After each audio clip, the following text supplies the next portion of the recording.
to show you some stuff that people say cannot be done. Before we do that though, let me show you this strange phenomenon. Well, we just missed it. That old spot sow right there was letting those two little pigs. She's pregnant, but those aren't piglets. Their mother is right there. But she's just letting them nurse her. All it does is create oxytocin, I suppose. We've had other sows that'll do that, especially as they get close, within a week or so of delivery. But it's one of those unique things that you don't always see pigs doing. Our best sow has let piglets nurse her. They're not really nursing. All they're doing is stimulating mammary glands and udder work. And I think all it does is really increase oxytocin, helping the mother feel better, maybe produce some milk, and then stimulate milk production and prepare for delivery. But anyway, that's one of those things that's really, really fascinating to see. But what I'm going to do is show you how pigs will cross an electric fence once they're trained. I've come over here and moved and set up another paddock. You can see right there where that reel is, that white reel hanging on the fence. Off to the left, that to the right that way, there's a fence there. I'm going to turn these pigs into this new paddock, and I'm going to show you how they will cross an electrified fence once you pull it down. It's one of those things that pigs do learn. It takes them a little time. Every now and then you'll have a stubborn pig that'll never learn, but it does take some time. Before we do that though, I'm going to count the pigs in this paddock. It looks like we may have one less. We may have had one have babies. 1, 2, 3, 4, 5, 6, 7, 8, 9, 10, 11, 12, 13, 14, 15 big ones. No, all of them are here. And it doesn't look like we have any additional babies. So without further ado, let me cross this electric fence. I'm going to pull up this wire and then show you, one, how pigs will cross where an electric fence has been. But most importantly, I think you'll enjoy seeing them tear up some fresh forage. Charlotte, don't let them get Riley involved. No, no Riley. All right, so what we're going to do, I'm going to cross this fence if I can, right here without getting shocked, and pull the wire up, and we'll get going.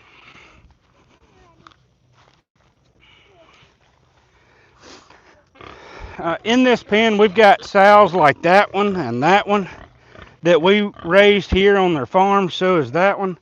And then we've got some new ones like that York back there. I don't think we're going to keep her around. She's not foraging very well. That little Hereford, walking by the one lying down, she's coming along and is becoming a fairly decent forager. And then, of course, there's Berkey right there. He's in here with a bunch of ladies. He's been rutting and has lost some weight. Can y'all hear me all right? I never do know. There's no meter on this thing to tell me how well the volume's coming through. Y'all let me know if you hear everything all right. I'd love to know where you're from as well. So let me know where you're watching from as well. So what I do, I'll pull this up and it'll take the electricity off that fence. Sorry for the shaky camera work. I've never shown this part actually rolling the fence up on a live before, but I think it's important for people to see that it's not a recording when the pigs cross this fence. Come on, pigs! Sweet! Sweet! And here they go. Now see, that was a just previously electrified fence, and these pigs are coming across and tearing the forage up. This sow right there is eating some fresh chicory. Man, she's loving that.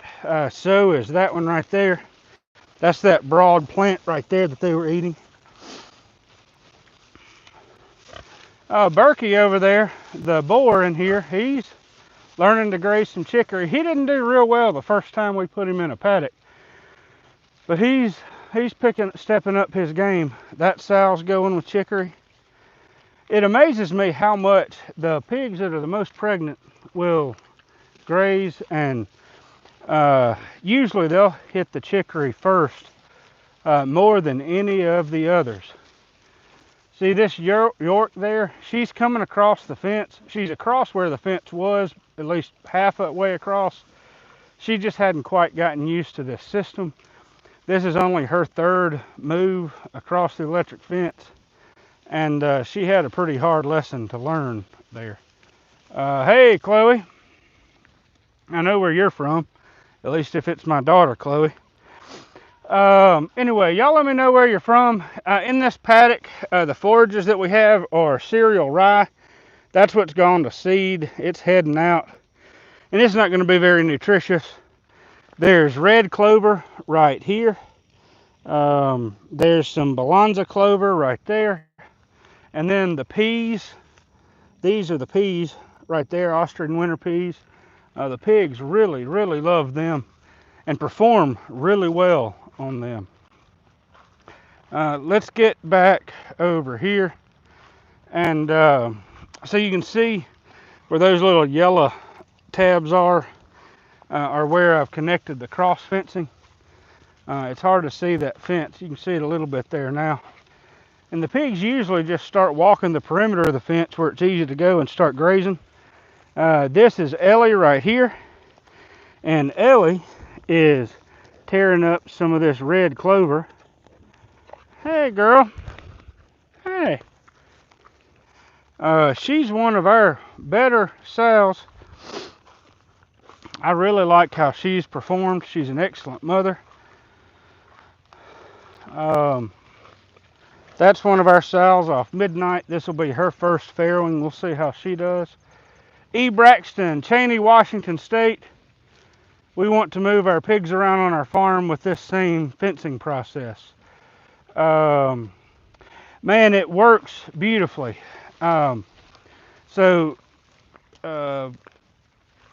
Braxton, let me just tell you, you'll hear so many people talk about how pigs will not cross electric fencing.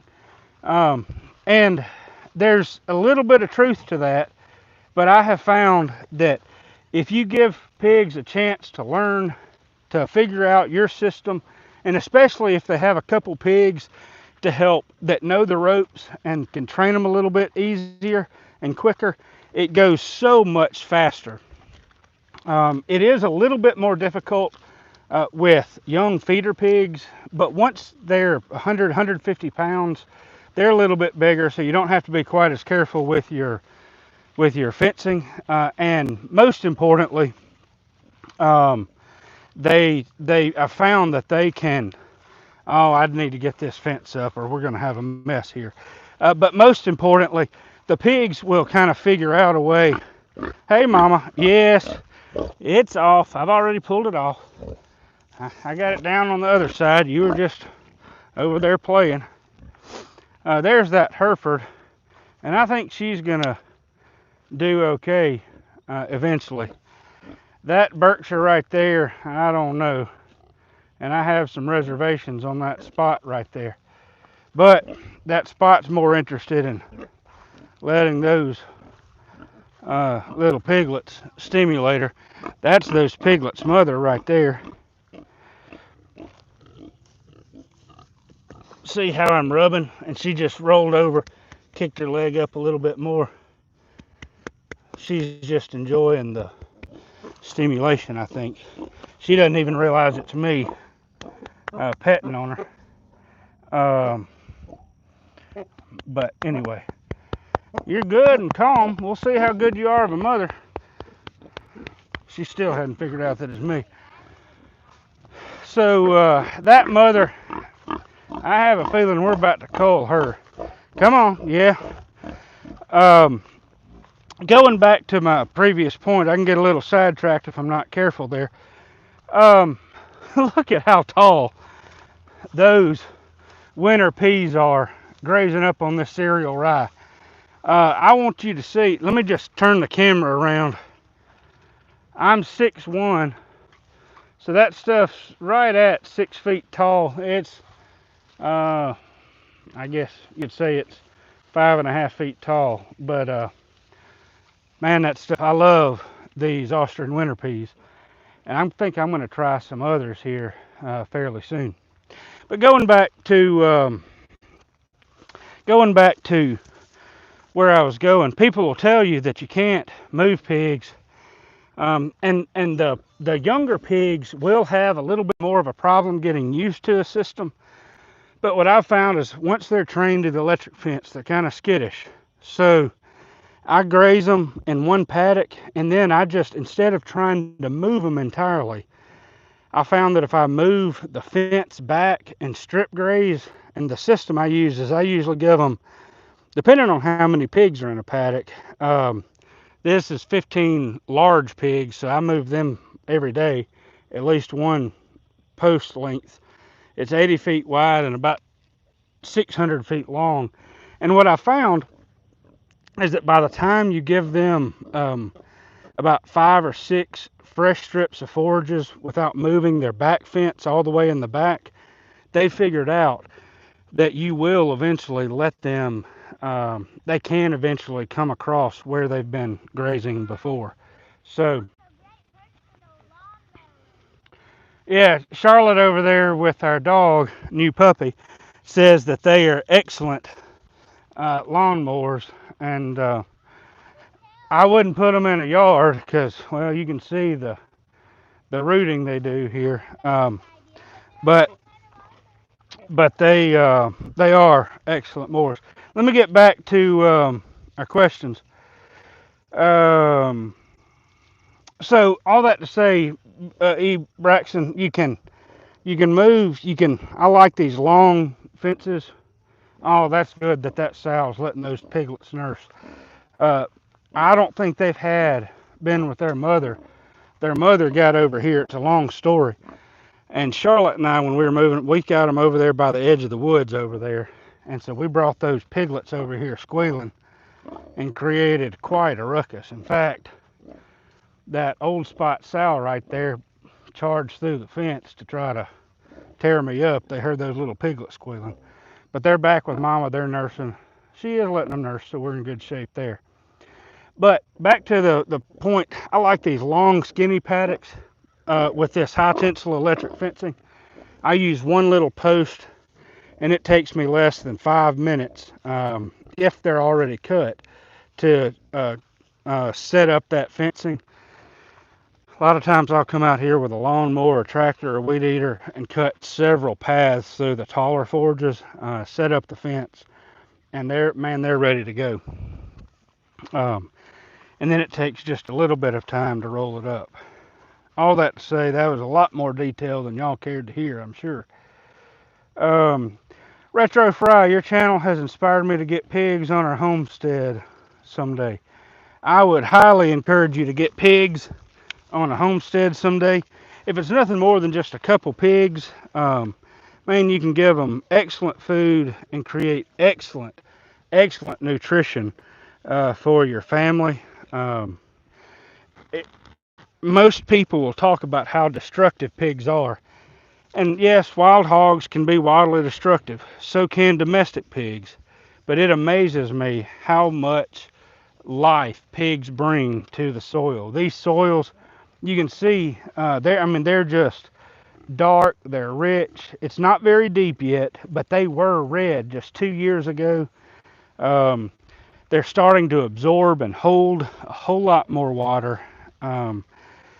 2 years ago, we could not have grown a crop like this. In fact, I planted the same crop at the same seeding rate, and we got very little germination. But by growing our warm season cover crops out here, it has amazed me how well our soils have improved. Anyway, all that to say, great way to improve soils, great way to raise your own food on a homestead someday. So are these permanent or are these movable paddocks? Okay, excellent question.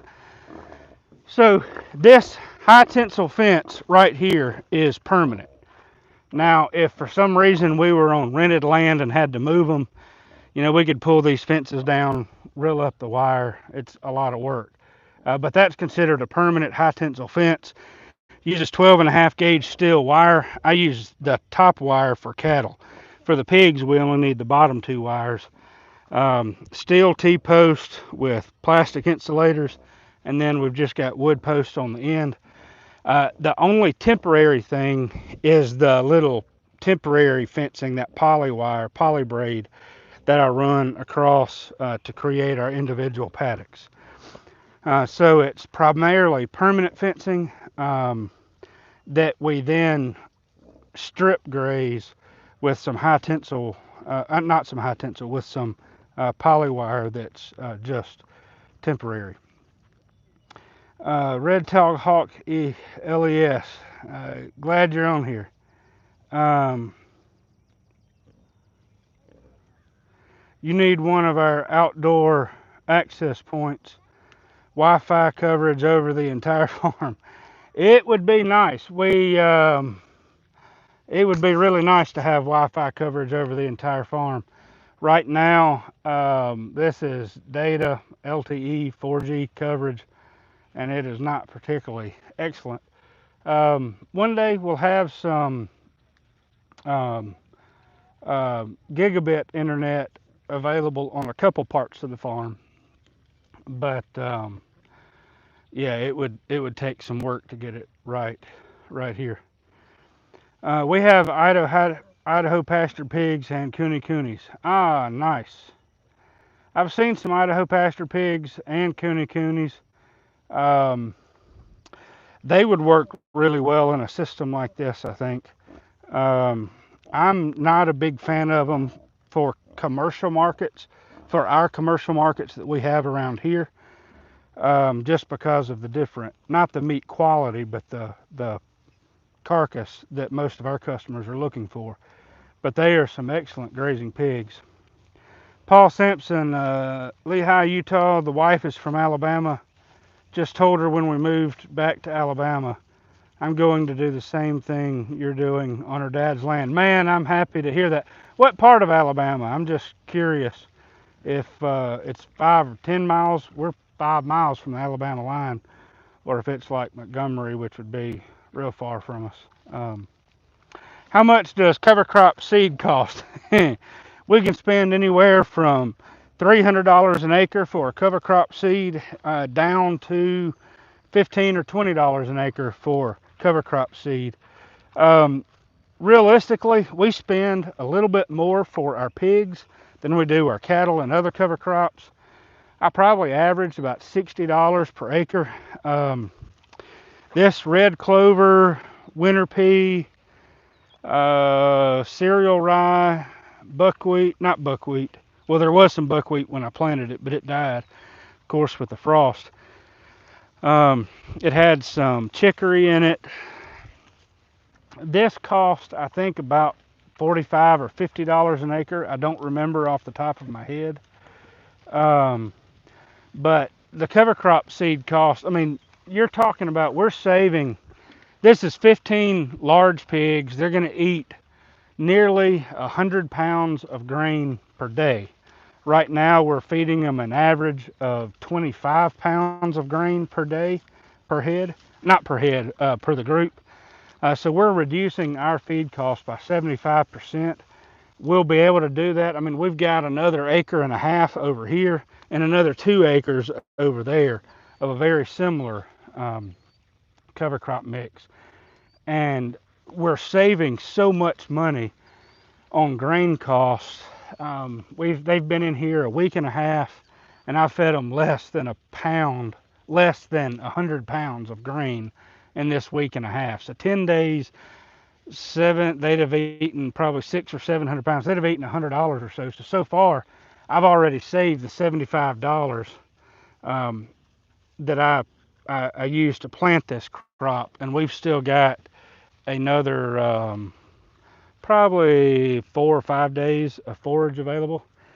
I just saw something. It's going to be hard to see. Forgive the video quality on my phone there. I don't know if you see that hawk sitting on the T-post. that's just one of those things I love. I think that's a red-shouldered hawk.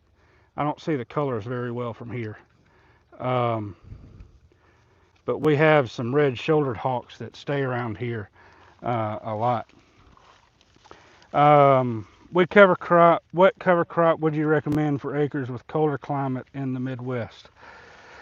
Well, for winter, Midwest, I would look into, see that I'm not real good with cover crops and cold. Cold impacts us here more because we don't usually have snow cover with them.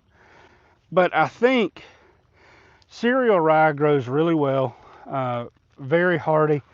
Another good cover crop for winter that goes with cereal rye is hairy vetch. The problem with hairy vetch is pigs don't graze it particularly well, but it is a good, very real cold hardy winter crop. I'm not sure how things like chicory would perform in a real cold climate. Um, the Balanza clover works really, really well. I think it survives very cold temperatures. I double check. The Balanza clover is that white clover right there. It's not white, it's a white flower. It's fixation Balanza clover. Um, if you're looking for stuff to overwinter, that's probably what I would start looking at. Spring peas work really well if you're planting in the early spring, but still expecting some frosts. Um, but sorry about that, fish jungle. I just don't have the experience with a lot of those crops to give you a real clear idea. Does your farm have its own slaughterhouse? No, we do not. That would require an insane amount of work that I do not have at the moment or time. Um, like a ladder, you move the rungs. Yes, my channel, yes. The strips, we're moving the rungs, and the pigs are all, they still have access to the woods and all back there, but we just pull up new rungs. That's an excellent illustration that you're talking about right there. Um, y'all have any other questions or comments? I'm getting, the phone's going to be real shaky for just a moment. Let me roll this wire up because the pigs are getting tangled up in it.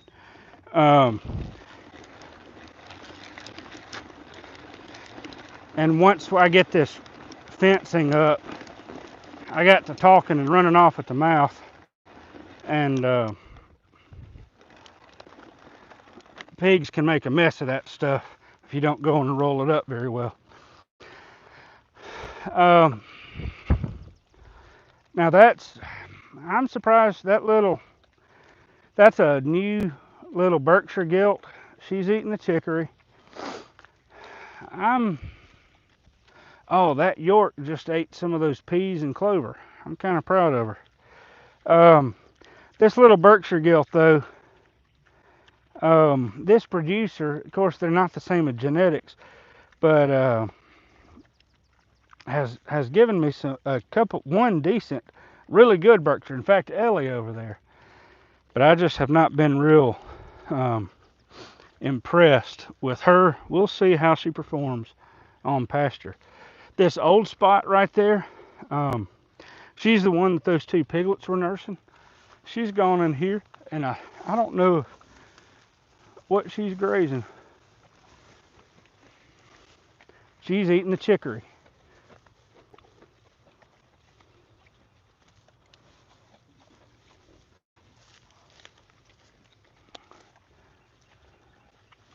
I'm amazed how quickly the pigs go to the chicory.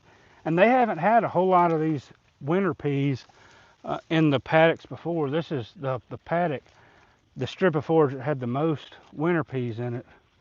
And they're just loving it. Even the pigs that aren't used to foraging much eat the chicory. Um, is your state cheap for starting a homestead? You might say so. I'm I don't know, to be honest with you.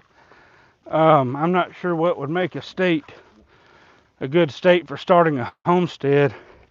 Mississippi does some promotions for small scale agriculture, um, but there aren't some of the ease of cottage laws that you have in other states. We don't really do homesteads type stuff.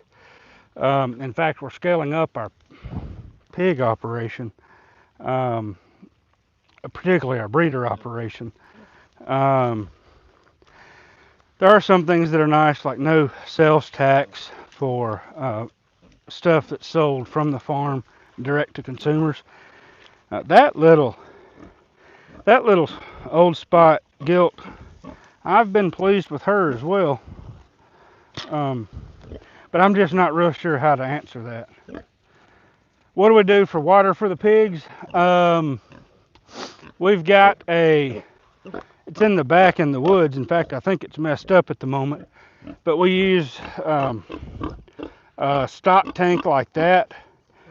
And then I've got these IBC totes that put that with a low pressure gravity fed system. Yeah, there's one of the IBC totes right there, um, with a Job Rojo valve connected with a water hose, and it works really well. Um, so that's what we do for water, but we don't have to worry about it freezing. Depending on what happens with this land out here on the farm, it's a long story, more than we have time to get into now. But I will run water out here one day, I hope. And I do have water in other parts, and if so, I can just hook those 50-gallon livestock tanks. I set them under the fence so that the pigs can't get in them, but they can stick their heads in there, and it works beautifully. Automatically fills up with water. Come on, come on, Mama. You can come on over here. You're nervous about that wire there, aren't you? Your babies are coming along all right. I do sell pork directly to consumers. Mississippi makes that relatively easy for us. Um, we do have to have our red meat, processed by a consumer. Look at that. These are pigs that we raised on our farm. And you can tell they're just much more aggressive grazers than the others. Um, we sell through our website, dowdlefamilyfarms.com. We sell wholes and halves. About the majority of our revenue from pork comes from whole animal sales, people buying a whole or a half animal. That's where most of our sales come from. Um, Not most of our sales, but the highest um, um, amount of money comes from. We do sell some retail pigs through our website, dowdlefamilyfarms.com. And then we've noticed that there's a huge need for feeder piglets that are pasture-based genetics, really good breeding stock. And that's one of the things that we've begun focusing on, is increasing our breeding herd and selling pasture-based weaned piglets. The costs are significantly higher, cost of production, but we get good quality pigs out of it as well. Let me just show you this number 9 here. Now this is a sow, and she's just weaned, so she's a little undersized body condition wise. But when you get a pig that's long and big framed like that, that forages really well, and that can forage up to 75% of their diet without really sacrificing production quality, meat quality, increasing meat quality actually, but without taking a couple years, it's just hard to beat. And those are the kind of genetics that we're going for: pigs that can forage extremely well, pigs that produce excellent meat quality, a carcass quality similar to what our customers are looking for, which is usually, yes, they want some fat, but they don't want as much fat as is easy to get on like an Idaho pasture pig, cooney, or especially the Mangalitsa, which is what we've raised before. So, um, oh, those little piglets are starting to graze now. They don't really know what they're eating, but they're giving it a try.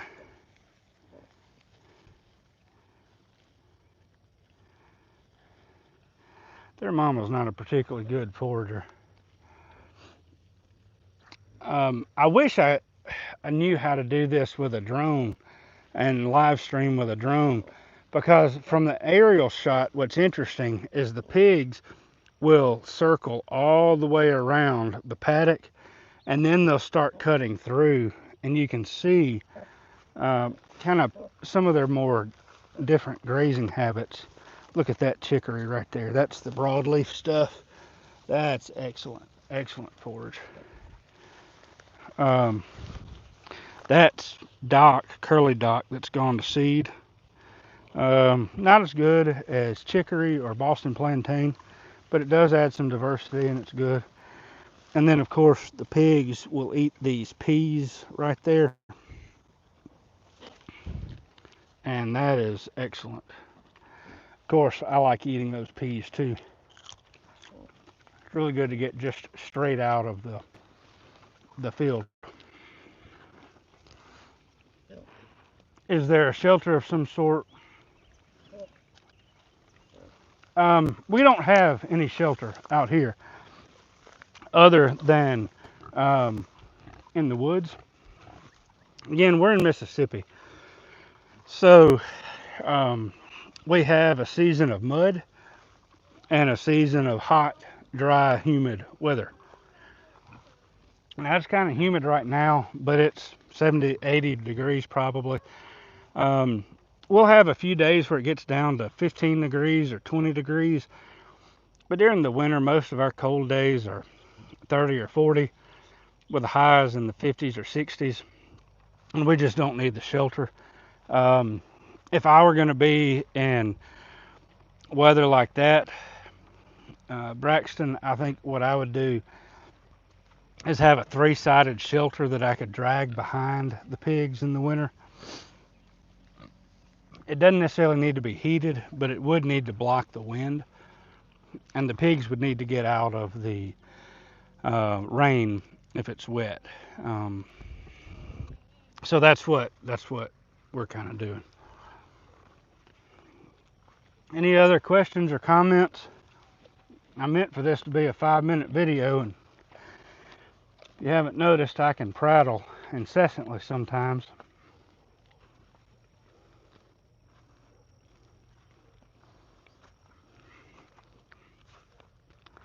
I'm hoping that this sow will perform well.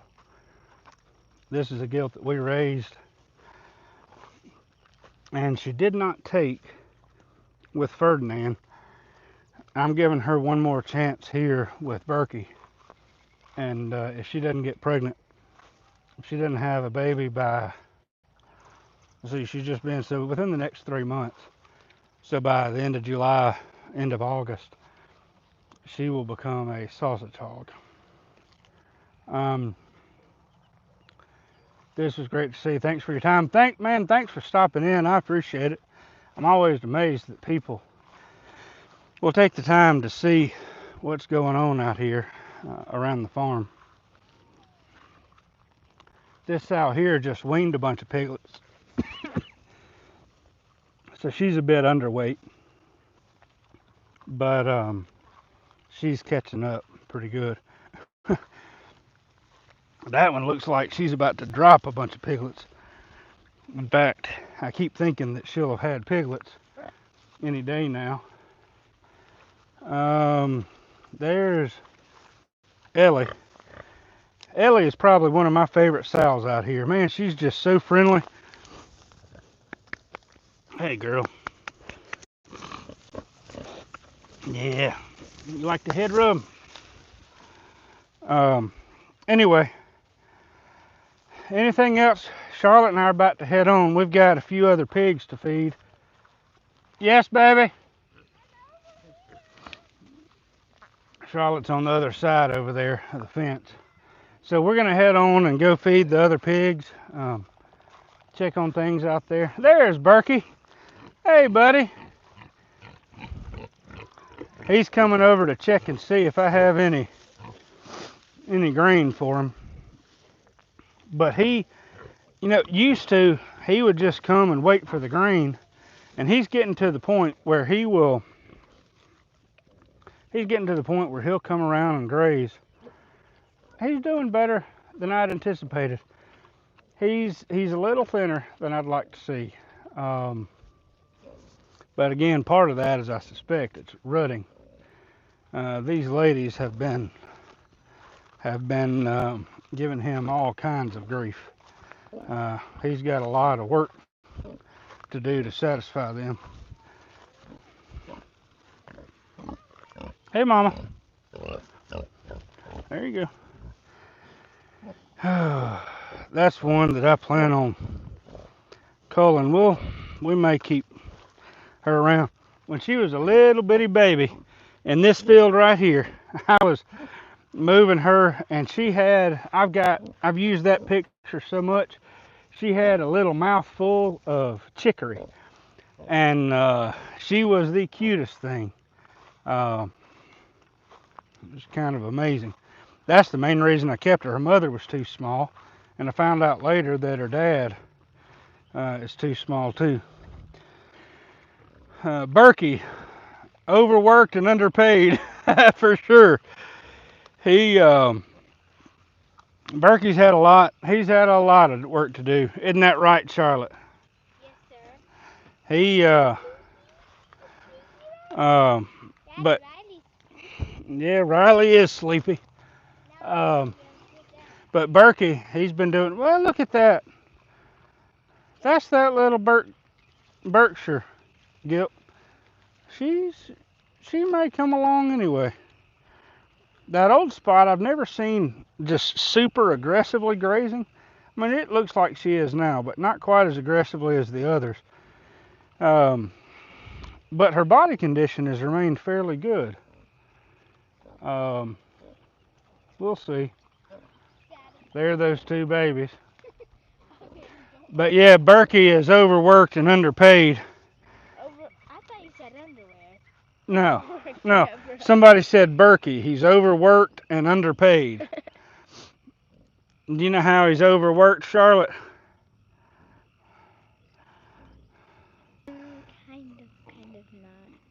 Kind of not. Yeah.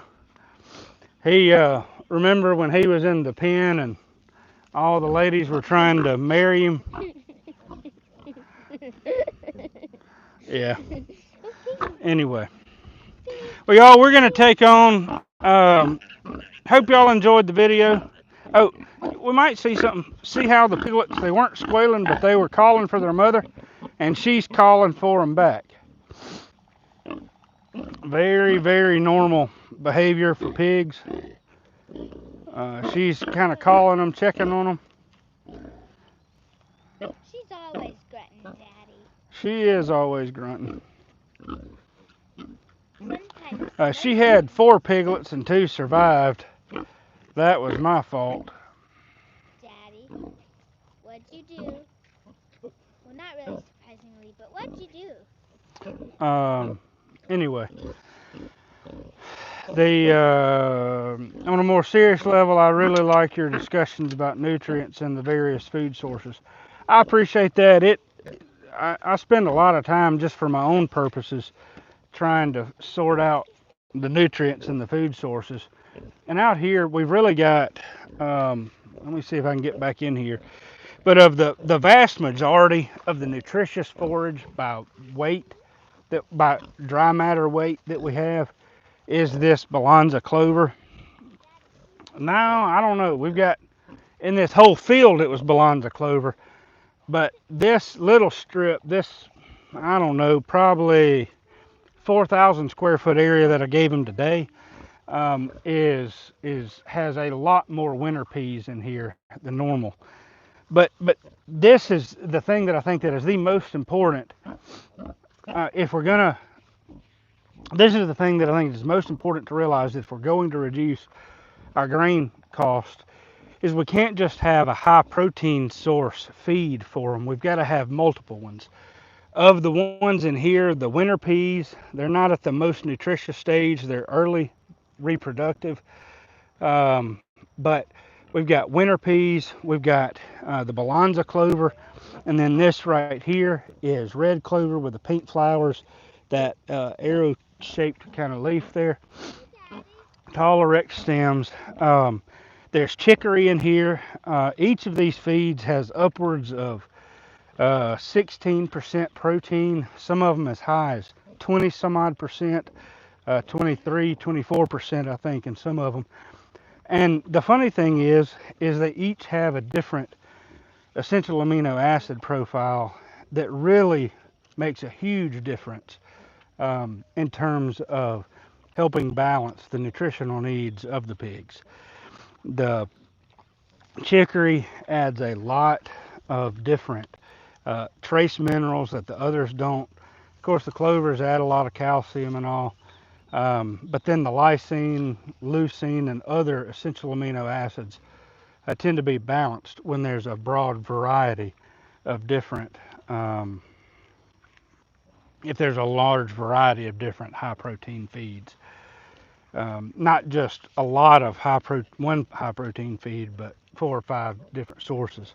This field has 1, 2, 3, 4, 5 different, 6 different high protein feed sources.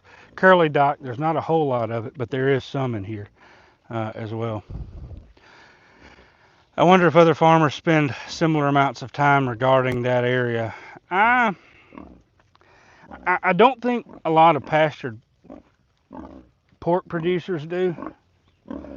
There she goes again. I'm not saying that they're not interested. It's just that there's so much. I don't think most people really realize how much there is to learn in terms of swine nutrition, forage health, forage nutrition, soil health, and the very um, just the very different types of factors involved, from pasture management, how often or frequently we move our pigs to increase their forage. If I'd given them this whole paddock, they'd have wasted a large percentage of it. Most of it would have gone to feed soil health, which would have been fine, but we would not have fed the pigs as much as well. Um, so anyway, I'm not real sure. Um, I wonder if other farmers spend similar amounts of time regarding that area. That could also apply to what we eat, and that's a whole nother ball of wax. Um, on a less serious note, I better start grazing a little more myself. I hear you, brother. You and me both. It's kind of funny. I'll go through here and pick the peas. Out here, the peas are about the only thing I enjoy actually eating out of the field. But when we have dwarf Essex rape or a kale or something like that, sometimes I prefer those fresh forages. Um, but anyway.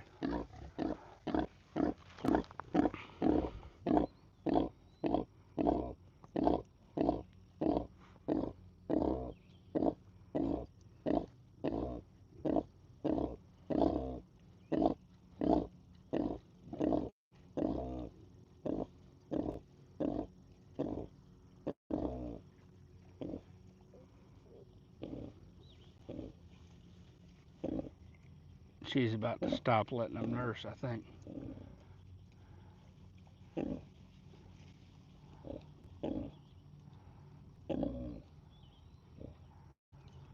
I just love hearing the grunting.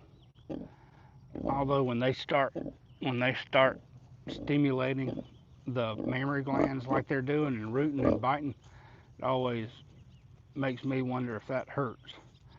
I suspect it does. Anyway, all right, Mama, we're gonna let you go. Y'all go get something to eat, okay? Anyway, y'all, thanks for stopping in. Glad to spend some time this Sunday afternoon with you for 45 minutes. Y'all take care. Have a great day, and we'll see you next time around.